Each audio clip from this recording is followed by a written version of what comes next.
साथियों, युवाओं के मन में एक नैसर्गिक प्रश्न होता है कि अपने भावी जीवन साथी से, अपने होने वाले पति से, पत्नी से उनकी पहली मुलाकात कब होगी, भेंट कब होगी। यदि आप मेष लग्न के जातक हैं तो जब भी आपको शुक्र की दशा अंतरदशा चलेगी या सप्तम भाव में जो ग्रह है उसकी दशा अंतरदशा चलेगी या फिर सप्तम भाव पर जिस ग्रह की दृष्टि है उसकी दशा अंतरदशा में आपकी पहली भेंट होगी। और यदि विवाह में आपके डीले हो रहा है तो आपको शुक्र स्तवन स्तोत्र का पाठ शुक्ल पक्ष के प्रथम शुक्रवार से जरूर प्रारंभ कर देना चाहिए।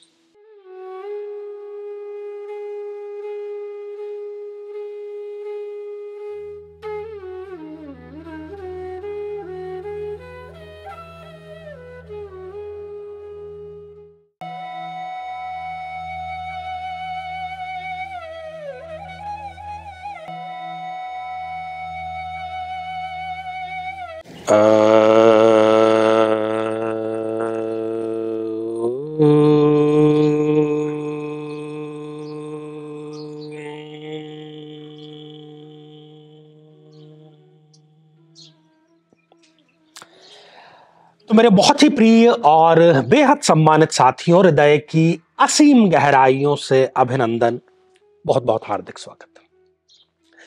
साथियों, जैसे ही किसी युवा की आयु विवाह के योग्य हो जाती है, उसके मन में एक आशा, एक आकांक्षा, एक कल्पना हिलोरे लेती है कि मेरा जो जीवन साथी है, जो मेरा लाइफ पार्टनर है, जो मेरा पति है या पत्नी है, उससे मेरी मुलाकात कब होगी।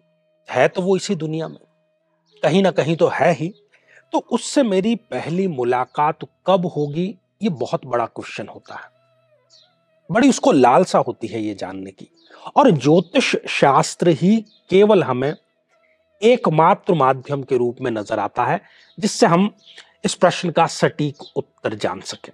जी हां, इस विशेष श्रृंखला में हम यही प्रयास कर रहे हैं कि कब आप अपने फ्यूचर में बनने वाले पति या पत्नी से मुलाकात करेंगे, पहली मुलाकात, और फिर वो आगे विवाह में परिणत होगी। कुंडली भी आप जरूर मिलवाइएगा। तो चूंकि शुरुआत है तो मेष लग्न से ही हम इसकी शुरुआत करते हैं और जानते हैं कि मेष लग्न के किसी भी जातक या जातिका की पहली मुलाकात कब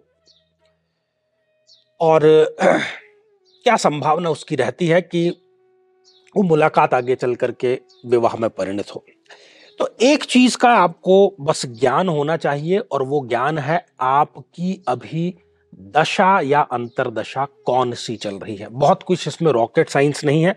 किसी भी प्रकार की आपके पास में जन्मपत्री है तो उस जन्मपत्री के में विंशोत्तरी दशा करके स्पष्ट रूप से जाना जा सकता है कि आपको अभी किस ग्रह की दशा चल रही, क्योंकि ग्रह जिसकी की दशा चल रही है वो ही निर्धारित तो करेगा कि मुलाकात आपकी कब होने वाली है। तो आइए साथियों, मेष लग्न की जन्म पत्रिका से इसकी शुरुआत करते हैं, जानने का प्रयास करते हैं। तो ये जो आप जन्म पत्रिका देख पा रहे हैं, ये मेष लग्न की जन्म पत्रिका है। क्यों है ये मेष लग्न की जन्म पत्रिका? क्योंकि लग्न भाव जहां से कि हम अपने स्वयं का निर्णय करते हैं, वहां 1 नंबर का अंक लिखा हुआ है, वो प्रारंभिक बिंदु है, और 1 नंबर से ये जन्म पत्रिका प्रारंभ हो रही है। इस कारण से हम इसको कहते हैं कि ये मेष लग्न की जन्म पत्रिका है। ठीक, अब इस मेष लग्न की जन्म पत्रिका में जो विवाह का कारक ग्रह है, क्योंकि हर एक लग्न में हमारे जीवन के जितने भी डिपार्टमेंट है, विभाग है, उन सब के लिए कोई एक ग्रह जो है वो उत्तरदायी है, वो स्वामी है। तो मेष लग्न की जन्म पत्रिका में जो विवाह का दारोमदार है या दाम्पत्य जीवन का जिससे हम विचार करते हैं, वो डिपार्टमेंट मिला हुआ है शुक्र देव को। ठीक है, तो सबसे पहला बिंदु, जब भी इस जातक या जातिका को, मेष लग्न के जातक या जातिका को शुक्र देव की दशा अंतरदशा चलेगी, बहुत प्रबलतम संभावना है कि ये अपने होने वाले जीवन साथी से इसकी मुलाकात हो, शादी की बात चले और शादी हो भी जाए। सबसे पहला और सबसे महत्वपूर्ण बिंदु ये होता है सप्तमेश की दशा। एक और बात यहां पर, जब भी शुक्र की दशा अंतरदशा चलती है तो मेष लग्न के लिए वो पैतृक संपत्ति दायक होती है।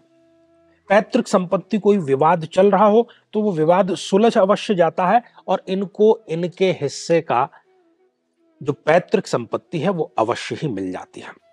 अब बढ़ते हैं दूसरे बिंदु की तरफ।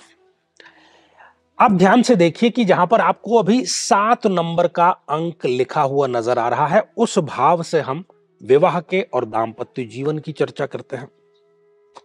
हो सकता है कि आपका ये भाव खाली हो, लेकिन इस भाव में यदि कोई ग्रह लिखा हुआ है, कोई भी ग्रह लिखा हुआ है, चंद्रमा है, सूर्य है, मंगल है, बुध है, गुरु, कोई भी, राहु केतु, तो जो कोई भी ग्रह 1 है, 2 है, 3 है, 4 है, इस भाव में जो भी ग्रह विराजमान है उस ग्रह की दशा अंतरदशा में आपकी भेंट हो सकती है, शादी की बात चलेगी और आप विवाह के लिए आगे बढ़ेंगे। ये भी बड़ा महत्वपूर्ण बिंदु है। उदाहरण के लिए यदि यहां पर हम मान के चले कि मंगल देव विराजमान है, तो मंगल देव की दशा अंतरदशा में बुध देव विराजमान है, तो बुध देव की दशा अंतरदशा में आपकी जो भेंट है वो जरूर होगी और आगे जो विवाह की बात है वो चल पड़ेगी। अब अभी हमने जिक्र किया कि हो सकता है कि यह भाव खाली हो, तो आपको कोई निराश होने की आवश्यकता नहीं है। ग्रहों की दृष्टियां भी होती है। अब इस भाव पर, चूंकि ये थोड़ा सा टेक्निकल है, ज्यादा टेक्निकल नहीं है, हर एक ग्रह को 7वीं दृष्टि मिली हुई है और कुछ ग्रहों को इसके इतर भी दृष्टियां मिली हुई है। तो जो कोई भी ग्रह सप्तम भाव पर अपनी पूर्ण और स्पष्ट दृष्टि डाल रहा है, इसके लिए हो सकता है आपको किसी विद्वान का सहारा लेना पड़े। तो जो ग्रह दृष्टि डाल रहा है सप्तम भाव पर, उस ग्रह की दशा अंतरदशा में भी आपकी जो पहली मुलाकात, पहली भेंट है वो अपने जीवन साथी से जरूर होती है और आगे आप चाहते हैं तो वो बात आगे बढ़ करके और वो विवाह में परिणत जरूर हो जाती है। एक महत्वपूर्ण बात, जब भी हम ग्रह की चर्चा कर रहे हैं, आज हमने शुक्र की चर्चा की, सप्तम भाव में बैठे हुए ग्रहों की चर्चा की, जो ग्रह सप्तम भाव पर दृष्टिपात कर रहे हैं उनकी चर्चा की, एक ख्याल आपको जरूर रखना है कि उसकी डिग्रियां भी आप देखें।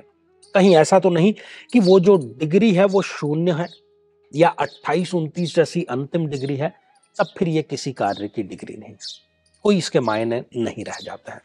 इसका आप विशेष ख्याल रखिएगा।